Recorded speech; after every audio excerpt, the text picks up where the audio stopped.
Hello guys, আসসালামু আলাইকুম। আজকে হচ্ছে আমার দুইটি সন্তানের সাথে তোমাদেরকে পরিচয় করিয়ে দেব। তো দেখতেই পারছো একটা বাচ্চাকে আমি কোলে নিয়ে আছি। এটা হচ্ছে আমার মেয়ে বাচ্চা। আর দেখো কত নাদুস নাদুস সুন্দর, সবাই মাশাল্লাহ বলতে কিন্তু ভুলবা না। আর বাবুকে নজর দিবা না ওইভাবে। তো যাই হোক, এই বাবুকে আমি হচ্ছে সামলাচ্ছিলাম কোলে নিয়ে, আর একটা বাবুকে শোয়ায় রাখছি। দেখতেই পাচ্ছো ও অনেক লাফালাফি করছে, মানে ওর বোনকে কোলে নেওয়া দেখে ওই আর থাকছে না, আমার কোলে আসবে। তো যাই হোক, দুই বাচ্চাকে একসাথে কোলে নিচ্ছিলাম। আর দুইটা বাচ্চা কিন্তু সামলানো একেবারেই কিন্তু অনেকটা কঠিন।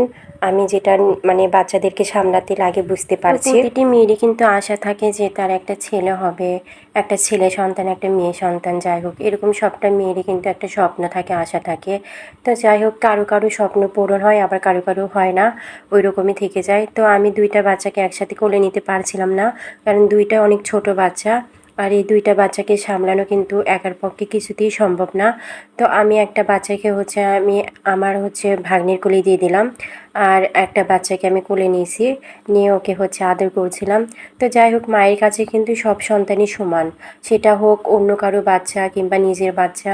যেমন এই বাচ্চাটা কিন্তু আমার না, আমার মামাতো বোনের বাচ্চা। তারপরেও কিন্তু একটা মেয়ে যখন মা হয় তখন কিন্তু সব বাচ্চাকে নিজের বাচ্চার মতনই লাগে। আর যাদের যমজ বাচ্চা হয় একসাথে, টুইন বেবি, তাদের তো মানে কোনো মানে কি আর বলবো, তাদের অবস্থা হয়তো বা অনেকটাই খারাপ হয়ে যায় দুইটা বাচ্চাকে সামলানো। কারণ আমি একটুতেই নিয়ে হাঁপিয়ে গেছি যে আসলে মানে দুইটা বাচ্চা একসাথে বড় করা যে কত কঠিন, সেটা যাদের মানে দুইটা বাচ্চা আছে তারাই হয়তো বা বোঝে। আর তাদের কষ্টটা আমি একটু হলেও অল্প সময়ের জন্য উপলব্ধি করতে পেরেছি। সবাই দেখতেই পাচ্ছ আমার দুইটা বাচ্চা কত সুন্দরভাবে খেলাধুলা করছে। আর এদেরকে দেখলে কিন্তু কেউ মনে করবে না যে এরা হচ্ছে আলাদা দুইটি মায়ের সন্তান, কারণ মনে হচ্ছে যে এরা দুইজন হচ্ছে খুবই আপন, নিজের ভাই বোন এরকমই কিন্তু দেখে লাগছে। তো যাই হোক, বাচ্চাদেরকে কখনো অবহেলা করতে নেই, হোক সেটা নিজের বাচ্চা কিংবা অন্যের বাচ্চা। বাচ্চারা তো নিষ্পাপ, তাই না? ওদেরকে সবসময় ভালোবাসতে হয়।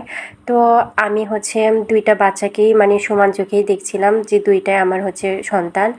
আর একটা কথা তোমাদেরকে বলি, সেটা হচ্ছে আমার বাচ্চা আর হচ্ছে আমার মামাতো বোনের বাচ্চা, এরা কিন্তু 1 মাসের ছোট বড়।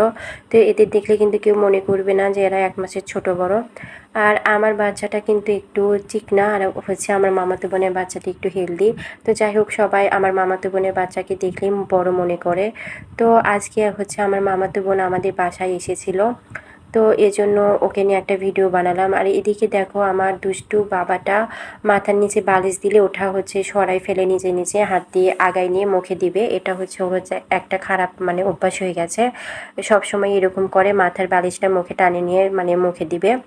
তো যাই হোক, ওর দুষ্টামির শেষ নেই। তো আজকে ভিডিও এই পর্যন্ত, টাটা।